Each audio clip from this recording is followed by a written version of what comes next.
Abrimos nuestras Biblias en Primera de Corintios capítulo 15. Continuamos en esta serie que comenzamos el domingo pasado, titulada La doctrina del Evangelio. La doctrina del Evangelio. En Primera de Corintios capítulo 15, creemos que el apóstol Pablo nos declara lo que es el Evangelio.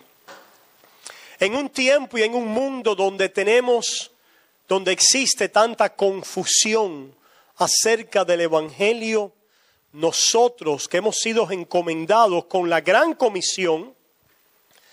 ¿Cuál es la gran comisión? Ir a predicar el Evangelio por todo el mundo, a toda criatura, a todas las naciones. Para poder hacerlo, entonces, necesitamos conocer la doctrina del Evangelio. Por eso es que una vez al mes nos reunimos todos los meses para hablar de evangelismo. Lo hicimos este viernes pasado. Nos sentamos a reflexionar, a meditar, a seguir pensando en la doctrina del Evangelio. Y después que nos reunimos, salimos ese sábado. Ayer salimos un grupo. Gracias a Dios, algunos se van añadiendo a esta labor y salimos allí por la comunidad, ¿verdad? Tocando puerta a puerta con la doctrina del Evangelio. Fue para nosotros un gozo ver que cruzamos la 74 Avenida. Para nosotros fue una marca porque nunca habíamos pasado hacia aquel lado. Fue como cuando César cruzó el Rubicón, ¿verdad?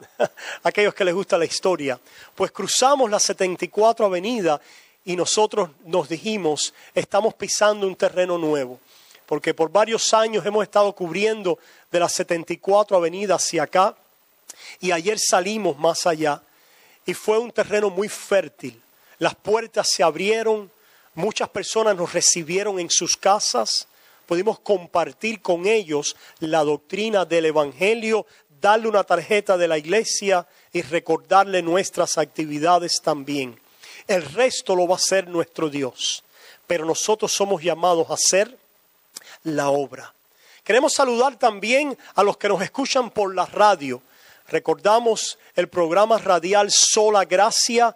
Todos los sábados sale al aire a las 8 de la noche y saludamos también a todos los radio oyentes que nos escuchan desde el púlpito de nuestra amada Iglesia Bautista, Tamiami. Le damos un cariñoso saludo y esperamos quizás que un día algunos de los radio oyentes puedan llegar y poder saludarlos aquí desde nuestra iglesia. Les recordamos también a todos los radio oyentes la próxima conferencia de gracias que tenemos el sábado 19 de mayo en nuestra iglesia. Hermanos, leemos una vez más en Primera de Corintios capítulo 15, comenzando en el versículo 1. Dice el apóstol Pablo: además os declaro, hermanos, el evangelio que os he predicado, el cual también recibisteis, en el cual también perseveráis, por el cual asimismo, si retenéis la palabra que os he predicado, sois salvos, si no creísteis en vano. Porque primeramente os he enseñado lo que asimismo recibí, que Cristo murió por nuestros pecados conforme a las Escrituras, y que fue sepultado y que resucitó al tercer día conforme a las Escrituras. El domingo pasado compartíamos que en este pasaje el apóstol Pablo nos da un resumen de lo que es el Evangelio. Y ese resumen de lo que es el Evangelio lo tenemos en los versículos 3 y 4. Si ustedes quieren de alguna manera ser recordados de lo que es el Evangelio, subrayen estos dos versículos, porque aquí Pablo dice: os declaro el Evangelio que os he predicado, y entonces específicamente nos dice cuál debe ser el contenido del Evangelio. ¿Cuál debe ser la predicación del Evangelio? ¿Cuál debe ser la doctrina del Evangelio? Y nos dice que Cristo murió por nuestros pecados, conforme a las Escrituras, y que fue sepultado y que resucitó al tercer día conforme a las Escrituras. Decíamos el domingo pasado que el Evangelio es una buena noticia. Cuando se proclama en este mundo que Cristo murió por nuestros pecados, estamos proclamando una buena noticia. Porque estamos diciendo a un mundo que estaba muerto en pecados, a un mundo que estaba en tinieblas, esclavizados al pecado de la carne y esclavizado al príncipe de este mundo que es Satanás, por causa de nuestro pecado, que hay victoria, que hay liberación, que hay redención, que la victoria se ha ganado. Eso es lo que es el Evangelio. El Evangelio, decíamos el domingo pasado, es un reporte de victoria. Decíamos que se utilizaba en contextos de batalla. Evangelion es la palabra en el griego que era un buen reporte. ¿Cuántos de nosotros quizás en la escuela nos dan el report card? Ese buen reporte, esperemos que sea buen reporte, que venga con buenas notas. Pero ¿saben qué? Nosotros en la vida recibimos todo tipo de reportes y de noticias. Y en este mundo hay noticias buenas y noticias malas. Pero este mundo es ¿qué? Inestable. ¿Verdad que sí? Este mundo es un mundo inestable. Hoy aparentemente la economía está bien y mañana se va al piso. Hoy aparentemente las cosas van bien y tenemos trabajo y mañana no tenemos trabajo. Hoy tenemos salud y mañana nos quedamos sin salud. Por lo tanto, los reportes que tienen que ver con la vida humana bajo el sol son reportes que pueden ser buenas noticias por un tiempo, pero no son las buenas noticias del Evangelio, porque las buenas noticias del Evangelio nos hablan de un reporte bueno eterno. El apóstol Pablo les hablaba a los colosenses y les hablaba de una esperanza buena y de una esperanza eterna. ¿Qué cosa es una noticia buena verdaderamente? Tiene que ser una noticia que no se convierta en mala por el camino.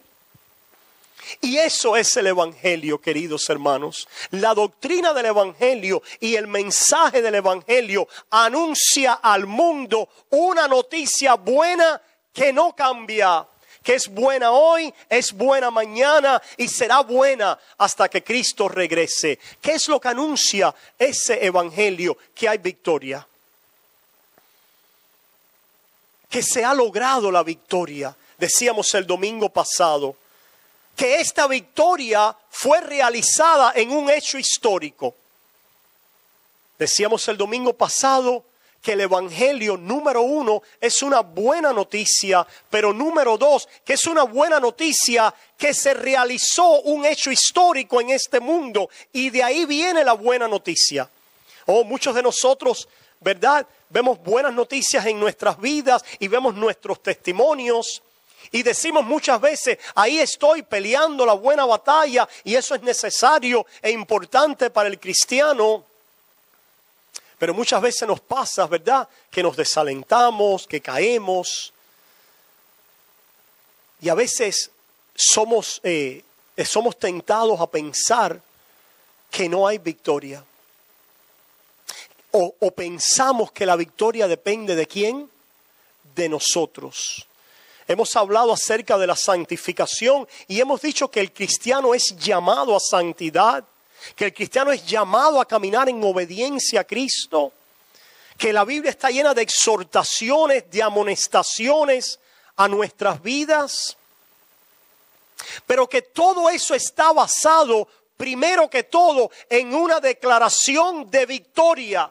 que si el cristiano no entiende la doctrina del evangelio y la base de su vida, que es el buen reporte de victoria, no importa cuántas batallas tú ganes, si Cristo no es a tu favor, si Cristo no es por ti, si la victoria no ha sido ganada por Él, final y total, el enemigo es muy fuerte para ti. ¿Sabías tú que no hay diablo que puedas enfrentar tú? ¿Sabías tú que no hay hueste espiritual de maldad la cual en tu fuerza tú puedas enfrentar? ¿Sabías tú que no hay periodo de oración en el cual tú puedas estar, que solamente por la fuerza de tu energía en la oración puedas conquistar al enemigo? ¿Dónde se conquistó el enemigo? ¿Lo conquistas tú hoy con las cosas que tú haces? El evangelio es buena noticia porque nos dice que podemos salir a la batalla no para ganar, sino con la seguridad que hemos ganado. Esa es la diferencia entre el cristianismo bíblico y las corrupciones o tergiversaciones del evangelio. No en balde Pablo le llama a su pueblo en Romanos capítulo 8, nosotros somos vencedores. Corríjanme, no dice eso. ¿Somos qué? Más que vencedores. Yo quiero ver si están prestando atención. El apóstol Pablo dice que somos más que vencedores. Y yo me pregunto, ¿cómo alguien puede ser más que un vencedor? En inglés dice more than conquerors, más que conquistadores. Qué interesante la idea esta de conquistar. Nosotros vemos a los grandes conquistadores de este mundo. Me viene a la mente Carlos el Grande, ¿verdad? Alejandro el Grande, Carlomagno, y todos estos imperios y los Césares, y todos Nabucodonosor, todos estos imperios que se levantaron con grandes conquistadores. Esas personas fueron grandes vencedores. Pero ¿dónde están hoy? ¿Dónde está Alejandro el Grande hoy? ¿Dónde está Nabucodonosor? ¿Dónde está el imperio romano? ¿Dónde está el gran César? ¿Dónde está Aníbal? ¿Dónde están las grandes mentes del imperio comunista? ¿Dónde están los imperios? ¿Dónde están los reyes? ¿Dónde están los vencedores? Si vamos a la historia del deporte, ¿a cuánto les gusta el deporte? A mí me gusta mucho el boxeo, ya no lo sigo, no lo veo. Después que Mike Tyson le mordió la oreja a Evander Holyfield, me decepcioné un poco. Pero conocemos al gran Ali, ¿recuerdan? Parecía que ese hombre era inconquistable. Y hemos visto grandes boxeadores, peloteros, futbolistas vencer. Pero vencieron y en un momento fueron vencidos. Nosotros los cristianos no somos simples vencedores. Porque los vencedores en algún momento pueden ser ¿qué? Vencidos. Los conquistadores son conquistados. Los que vencen pueden ser derrotados. Pero la Biblia declara en la palabra del evangelio que el pueblo de Dios es más que vencedor, más que conquistador. Porque la victoria que tiene el cristiano es total, final y definitiva. Cristo ha vencido a favor de un pueblo y ese pueblo jamás será vencido. Jamás será derrotado. Ese pueblo es lo que la Biblia llama la iglesia. ¿Qué quiere decir iglesia? Los llamados. Los llamados. Para que los llamados hereden, dice la palabra de Dios, el reino, las cosas que han sido preparadas para ellos. Los llamados. Y a mí me parece que Jesús dijo que ni las puertas del infierno prevalecerán ¿contra quién? Contra los llamados. Yo no sé por qué el mundo se empeña hoy en de alguna manera no predicar el evangelio. en no predicar una noticia que es buena, final y definitiva. Yo les digo en esta mañana, pueblo, que si estamos predicando una noticia que no es buena en este sentido, no estás predicando el evangelio. El reporte tiene que ser de victoria total. Si el reporte es un reporte que es solamente de vencedores, y hay muchos reportes de vencedores en este pueblo, como oímos predicaciones que hemos vencido, pero ahora tenemos que seguir ¿qué? Venciendo nosotros. Ese no es el evangelio. O puede sonar muy bien, y a la carne le encanta el oír que yo ahora voy a ¿qué? Yo voy a vencer con mis rodillas, con mi sudor, con mi oración, con mi ayuno. Si depende de eso, te vas para el infierno. Te vas para el infierno. Porque los discípulos de Cristo, cuando estaban supuestos a orar 1 hora, no pudieron hacerlo. ¿Cuánto tenemos que orar para vencer a Satanás? ¿Cuánto tendríamos que ayunar? ¿Cuánto tendríamos que hacer buenas obras? Yo les digo cuánto. Perfectamente. La única forma de vencer a Satanás era hacerlo perfecto. Que se levante el perfecto entre nosotros. Que se levante aquel que sí ha podido ser un vencedor y ha vencido a Satanás por su oración, por su ayuno, por su vida de entrega, por su vida de obediencia, por su sudor, por su entrega, por su amor. Que se levante, ya se levantó. Levanta puertas vuestras cabezas y entrará el Rey de Gloria. Se levantó Cristo. Si yo soy levantado, dice, atraeré a mí a todos los hombres. Si yo soy levantado, si yo no me levanto, los hombres quedan caídos. Caídos. Porque estábamos caídos. ¿Sabías eso? El enemigo había derrotado a Adán. Y nosotros estábamos en él. Nos había pisoteado, nos había tirado, nos había hecho morder el polvo. Nos había esclavizado. La condición humana del hombre, cuando vemos la Biblia, leemos que es una condición esclavizada.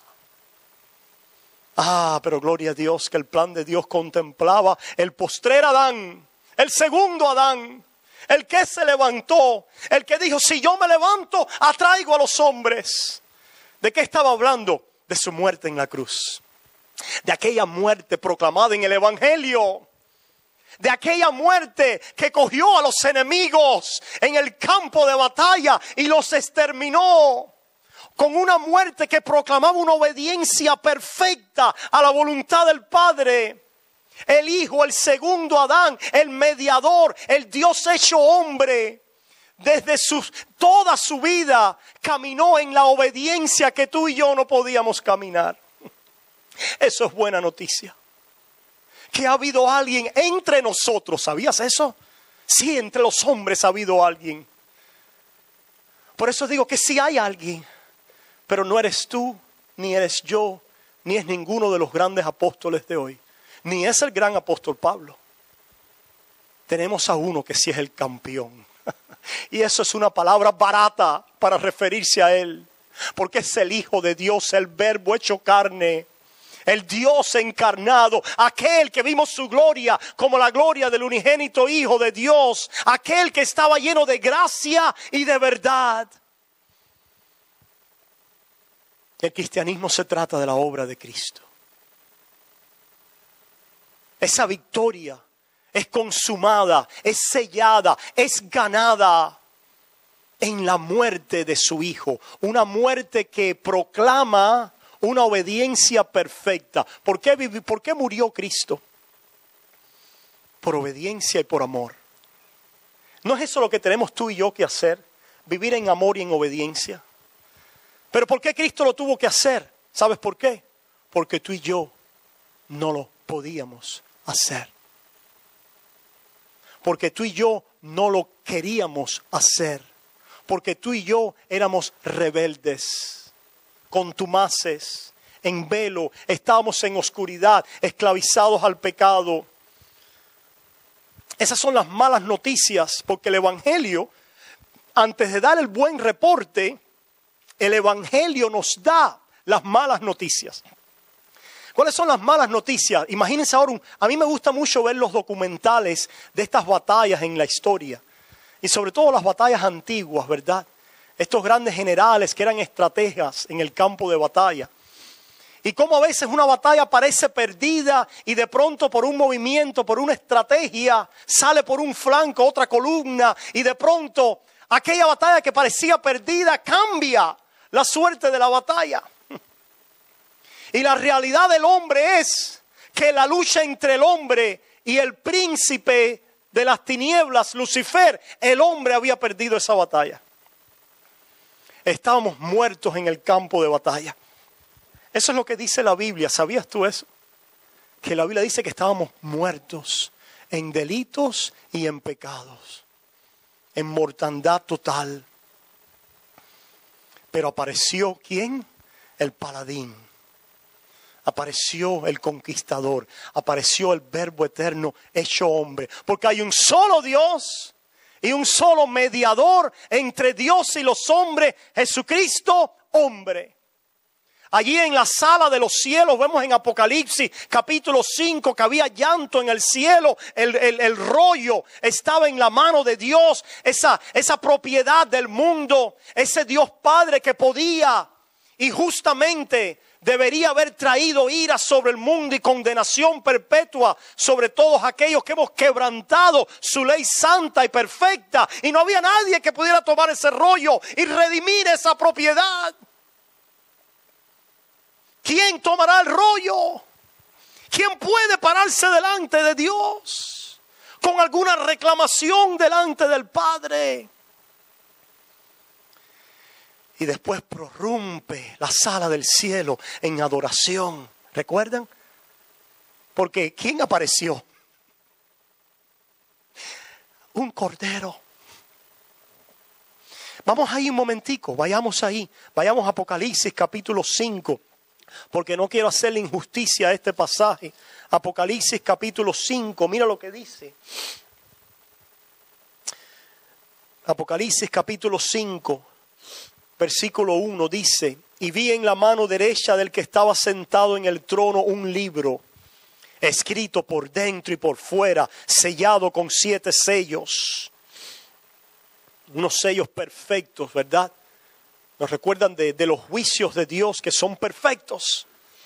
Y vi a un ángel fuerte que pregonaba a gran voz: ¿quién es digno de abrir el libro y desatar sus sellos? ¿Quién es digno? Esto me recuerda también la escena de la caída en el Edén, cuando también 2 querubines fueron puestos donde a la entrada del Edén, acceso al cual Adán y Eva habían perdido por su desobediencia. Habían perdido acceso al árbol de la vida. Ya no tenían entrada. Aquí también está sellado y hay un ángel que pregona. Es como un gran desafío, ¿verdad? ¿Cuántos han visto esas películas donde desafían un hombre poderoso y fuerte, desafía a que se levante alguien a luchar contra él? Pues esto me recuerda a la arrogancia de Satanás, la altivez de Satanás, que no es más que una criatura de Jehová el Todopoderoso, que la vemos levantándose a lo largo de la historia de la humanidad. La vemos también aquel gran paladín y vencedor que era Goliat. ¿Recuerdan a Goliat? Que injuriaba a las huestes del Dios viviente. Y se levantó David, que es un tipo de ¿quién? Precisamente de Cristo. Se levanta el que es digno, el hombre conforme al corazón de Dios. David era un tipo del verdadero hombre conforme al corazón de Dios, que es quien veamos en esta escena. Y vi un ángel fuerte que pregonaba a gran voz: ¿quién es digno de abrir el libro y desatar sus sellos? Y ninguno, subraya eso, pueblo, y ninguno, ni en el cielo, ni en la tierra, ni debajo de la tierra, podía abrir el libro, ni aún mirarlo. Esto me recuerda que dice la palabra de Dios que no hay justo ni aún uno. Que no hay hombre que haga bien en esta tierra y que sea justo. Eso es lo que dice la palabra de Dios. Y lo dice en diferentes maneras, en diferentes pasajes. Me faltaría el tiempo para mencionarlos. Lo tienen en Romanos capítulo 3. Que lean ese pasaje de Romanos capítulo 3, donde dice la Biblia, no hay uno justo, no hay uno bueno, no hay uno que busque a Dios, no hay uno que entienda. Todos se desviaron, a una se hicieron inútiles. Inútiles. Esas son las malas noticias que debemos predicar cuando predicamos el Evangelio. ¿Por qué? Porque Dios va a utilizar esa proclamación de su ley perfecta para que el hombre clame por misericordia, por términos nuevos. ¿Quién podrá ser salvo? Dijeron los discípulos. ¿Quién? ¿Quién puede? ¿Quién puede acercarse a la montaña, al Sinaí? Dice que este libro no solamente no podían ni siquiera ¿qué? Dice que no podían ni mirarlo. Ni mirarlo. ¿Se acuerdan el Sinaí donde fue dada la ley de Moisés? Dice, Jehová dijo que no se acerquen al fondo, ¿verdad? A la base de la montaña, que no toquen la montaña porque si la tocan, mueren. No hay un alma que se pueda acercar al Dios santo y perfecto bajo sus términos, bajo obediencia propia, bajo justicia propia. No hay un alma que lo pueda hacer. No hay un alma que pueda ganar de Dios favor bajo su obediencia. No hay uno que sea digno de entre nosotros. Todos hemos pecado, dice la Biblia, y estamos destituidos de la gloria de Dios. Dice la palabra en Romanos 3, en Gálatas 3 también, Romanos capítulo 2, que por las obras de la ley ningún ser humano será justificado.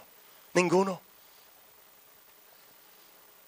¿Cuál fue la reacción de Juan el revelador al ver esto?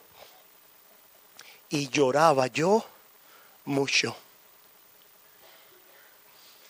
Bienaventurados los que lloran, porque ellos recibirán. Bienaventurados los pobres en espíritu, porque de ellos es el reino de los cielos. Jehová al altivo y orgulloso mira de lejos. Cuando Dios por su espíritu humilla y quebranta nuestra altivez y nos hace reconocer nuestra condición humana, que esto es del espíritu. Esto el hombre natural no lo hace por sí mismo jamás. Jamás. Pero cuando por el Espíritu de Dios, Dios nos pone a llorar, como puso a llorar al anciano. ¿Se imaginan ustedes al anciano Juan llorando? ¿Ustedes han visto a un anciano llorar?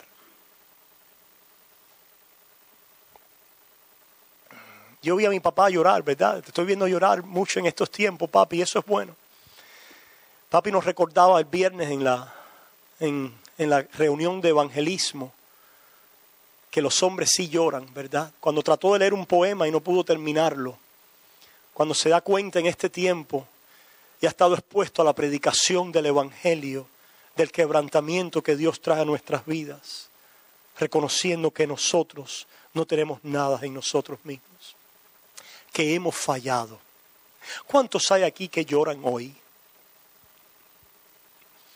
¿Cuántos están llorando y lamentando nuestra condición humana pecaminosa? ¿Cuántos reconocen que delante de la ley de Dios no hay ninguno de nosotros que somos dignos ni que podemos llegar? ¿Cuántos de nosotros todos los días, de alguna manera, en nuestras oraciones, en nuestro diario vivir, lo que sale de nuestras oraciones es: ten misericordia de mí, ten misericordia de mí? No atinamos muchas veces a decir más nada. Pero como hay oraciones hoy muy lindas, ¿verdad? Como los hombres oran hoy. y hablan de sus ¿qué? De sus hechos, de sus logros, de su religiosidad, de las cosas que hacen. Pero el verdadero adorador, Jesús nos recuerda quién era. ¿Y era quién? El que lloraba y el que decía, ten misericordia de mí, porque yo soy el pecador. El apóstol Pablo decía, esto es un dicho digno de aceptación, que Cristo Jesús vino al mundo a salvar a los pecadores, de los cuales yo no soy tan malo. De los cuales yo soy el primero. Los que lloran, los que son los primeros en quebrantamiento de espíritu, los que reconocen la bancarrota de nuestra alma, los que reconocen que nada podemos hacer, los que reconocen que nada contribuimos a esta salvación, que nuestro corazón estaba perdido siguiendo la corriente de este mundo, nuestra voluntad esclavizada a las tinieblas, a la religión y a los ídolos de este mundo, nuestro libre albedrío moviéndose libremente en el pecado. En el pecado. No, porque yo tengo libre albedrío. ¿Qué libre albedrío más esclavizado tienes? Nunca había visto un libre albedrío más esclavizado que el libre albedrío del hombre natural. Qué bueno que Dios nos ha librado de la esclavitud de nuestra voluntad. Eso es un libro de Jonathan Edwards, el gran teólogo de los Estados Unidos de América. Se llamaba así, La libertad de la voluntad. Y habla precisamente de cómo Cristo ha venido a libertar nuestra voluntad, que estaba esclavizada al pecado. Porque la Biblia no conoce el término libre albedrío. Hablaremos más de eso en nuestra conferencia el sábado 19. El libre albedrío es una invención filosófica que nos llega de los griegos y de la filosofía humana. Lo que sí tiene el hombre es una voluntad. El hombre tiene una agencia libre. ¿Qué quiere decir eso? Que el hombre se mueve por una voluntad. Dios le dio al hombre voluntad, emociones, afecciones, intelecto. Pero cuando el hombre pecó, dice la Biblia, que esa voluntad está esclavizada ¿al qué? Al pecado. O sí, el hombre tiene libertad, pero ¿cuál es la libertad? Que lo único que te logra es el infierno. Dice la palabra de Dios, la carne del hombre aprovecha para nada. Nada. Pero gloria a Dios,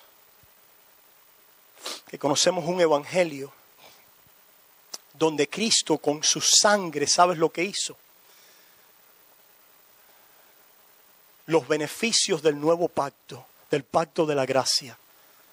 ¿Cuántos beneficios hemos recibido en el pacto de la gracia? ¿Qué tenemos? Pensemos, ¿qué tenemos? Fe, arrepentimiento, gozo, alegría, esperanza, el fruto del Espíritu, los dones del Espíritu, santificación, paz. Dice el apóstol Pablo, ¿qué tienes que no hayas? ¿Por qué te glorías? Decía Juan el Bautista, el hombre no puede recibir nada si no le fuere dado de lo alto. Por eso cuando Pedro dice, tú eres el Cristo, el Hijo del Dios viviente, ¿qué dice Jesús? Mi Padre te dio eso. Reconoce su obra soberana en el corazón de mentes, voluntades e intelectos esclavizados y en tiniebla, y la obra soberana de Dios en salvación. Como dice Jonás 2:9, la salvación es de Jehová. La salvación es de Jehová. ¿Qué tenemos que no hayamos recibido? ¿Qué tenemos? Fe, lo recibiste. ¿Qué tienes? Arrepentimiento, lo recibiste. ¿Qué tienes? Paz, la has recibido. ¿Qué tienes? Vida de oración, te ha sido dada. ¿Qué tienes? Ministerio y dones, te ha sido dada. O algunos quieren pensar, bueno, lo único que me ha sido dado es esto, pero esto no me ha sido dado. Esto es de Dios y esto es mío. Falso. Todo te ha sido dado porque ninguna carne se va a gloriar en su presencia. Y por eso hay lloro, por eso hay llanto, porque el hombre no tiene nada. Pero mira, terminamos ya con esto. Se nos hace ya tarde esta mañana y ya yo tengo tanta hambre como ustedes. Para que otras iglesias no les cojan el lugar en la cola del restaurante, ¿verdad? Decía un pastor presbiteriano: yo voy a dejar que ustedes salgan más temprano para que los bautistas no les cojan la delantera. Dice Apocalipsis capítulo 5: y lloraba yo mucho porque no se había hallado a ninguno digno de abrir el libro, ni de leerlo, ni de mirarlo. Aquí está implícita la total depravación del hombre. No hay nadie que pueda ver, no hay nadie que pueda mirar, no hay nadie que pueda oír. Ninguno. Y lloraba yo mucho, no se había hallado ninguno. Y dice entonces, versículo 5: y uno de los ancianos me dijo: no llores.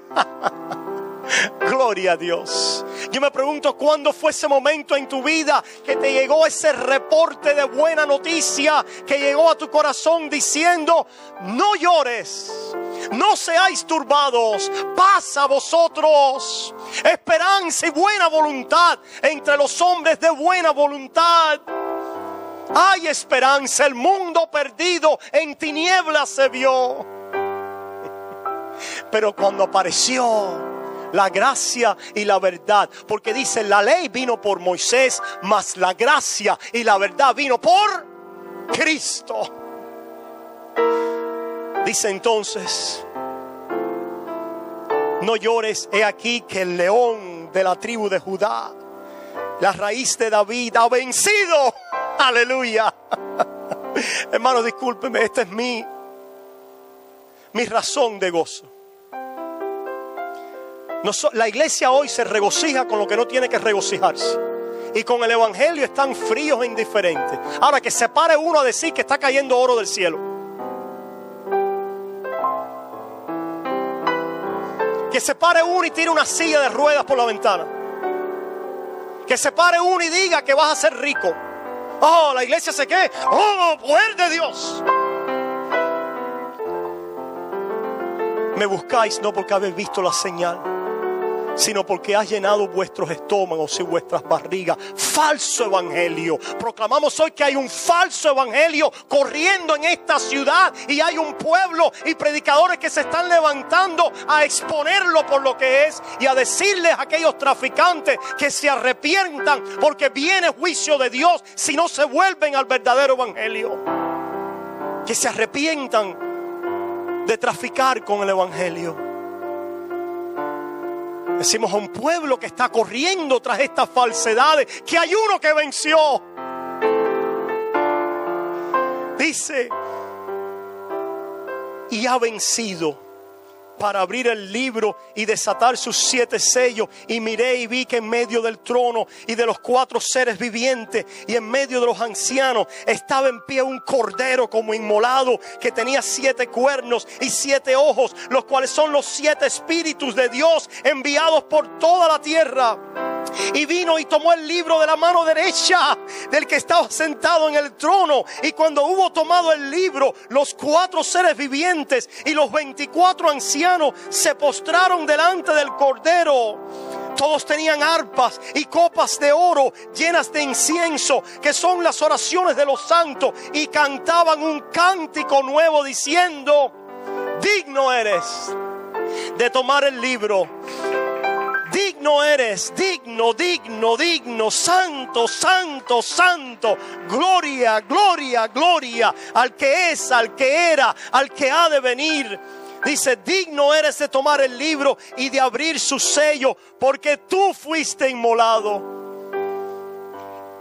No pierdan esto ahora. Terminamos con esto.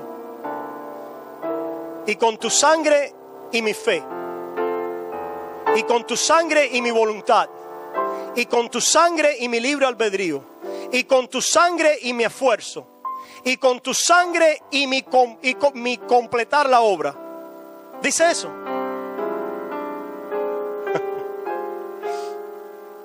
Y con tu sangre nos has redimido. Redimido. ¿Sabe qué quiere decir redimido? Librado. Librado. librado, comprado, liberado para Dios de todo linaje y lengua y pueblo y nación. Aquí está el mundo. A propósito, aquí está el mundo. Juan 3:16. De tal manera amó Dios al mundo. Lo creemos porque Dios ha amado de todo linaje, de toda lengua, de todo pueblo y de toda nación. Un pueblo que Él ha separado desde antes de la fundación del mundo. Por su sangre los ha liberado y los ha redimido en la cruz. Y el Espíritu Santo ahora está trayendo las ovejas que Cristo dijo: mis ovejas oirán mi voz, y habrá un rebaño y habrá un pastor y habrá un pueblo. ¿Por qué? ¿Por mi decisión humana? No, por la sangre redentora del Cordero. Por eso nosotros, en nuestra voluntad que estaba esclavizada, ahora ha sido liberada. La bendición del nuevo pacto es que dice la palabra en Isaías, Jeremías, Ezequiel, después confirmado en Hebreos, en Romanos, en Gálatas, que Él nos iba a dar un corazón de carne, que teníamos un corazón de piedra. Y Él, en la sangre del Cordero, esta es mi sangre del nuevo pacto. En esa sangre iba a esparcir sobre nosotros la limpieza, la regeneración de su espíritu, para darnos fe y arrepentimiento y todas las cosas que pertenecen al nuevo pacto. Y por eso es que nosotros creemos y nos decidimos y utilizamos nuestra voluntad y nos acercamos a Dios y perseveramos y oramos y ayunamos y hacemos todas las cosas que Dios nos llama a hacer. ¿En qué? En amor. En amor. Porque dice la palabra de Dios que el que teme no ha sido perfeccionado, pero que el perfecto amor echa fuera. El perfecto amor es que Él nos ha redimido con su sangre y la victoria es final y completa. Y en ese perfecto amor yo me pregunto si hay una iglesia que se levanta hoy y dice: Padre, gracias. ¿Qué quieres de mí? ¿Qué tú quieres de mí? Yo me pregunto cuántos hoy aquí, número uno, le dicen al Señor por el Espíritu hoy: oh Padre, yo no conocía de ti, pero ahora oigo la palabra del Evangelio y creo que te diste por mí, me salvaste, gracias Señor. Y si ya tú has hecho esto y eres cristiano, yo me pregunto hoy cuántos hoy dicen: Señor, ¿qué quieres de mí? ¿Qué no te voy a dar yo a ti cuando tú me lo has dado? Os ruego por las misericordias de Dios que presentéis vuestros cuerpos en sacrificio vivo, santo, agradable a Dios, que es vuestro culto racional. Oramos. Amantísimo Padre, gracias porque este mensaje que ofende la carne humana es el mensaje que hace danzar a tu pueblo.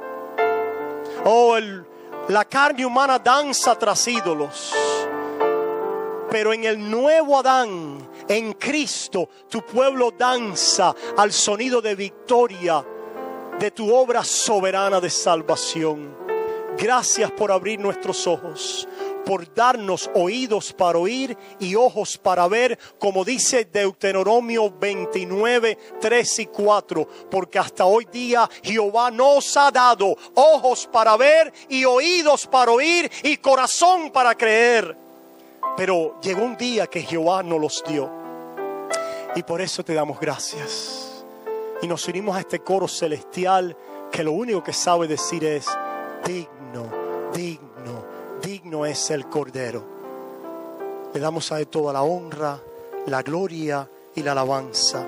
Y el pueblo de Dios dice: amén, amén y amén.